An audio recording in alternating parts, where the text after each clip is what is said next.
China's special envoy has been updating South Korean officials on what was discussed between the leaders of China and North Korea when they met in Beijing this week. Jiechi, who arrived in Seoul on Thursday, will brief President Moon Jae-in later today. Our Cheongwadae correspondent Hwang Hojun has more.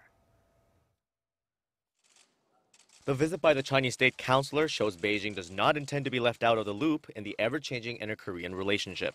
Jiechi, a key Chinese diplomat and a member of the Politburo, met Thursday afternoon with South Korea's National Security Advisor Chung Eui-yong. According to initial poll reports, South Korea's top security advisor expressed satisfaction at the surprise bilateral summit between the leaders of China and North Korea. The Beijing-Pyongyang summit was significant. It reaffirmed Pyongyang's commitment to the denuclearization of the Korean peninsula as well as to the upcoming inter-Korean and U.S.-North Korea summits.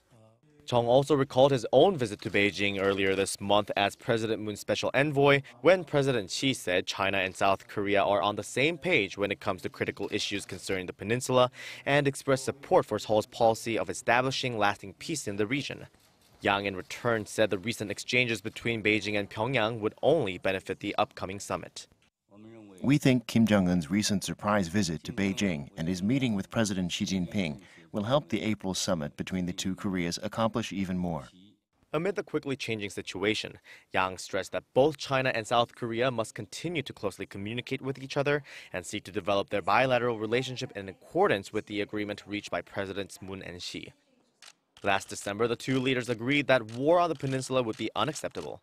They also made a firm commitment to the peninsula's denuclearization, to work toward a peaceful resolution of the North Korean issue through dialogue and negotiation, and they agreed on the benefits of improving inter-Korean relations to resolve such issues. The meeting between Jiechi and Chung Eui-yong turned into a dinner hosted by Chung shortly after they wrapped up their talks.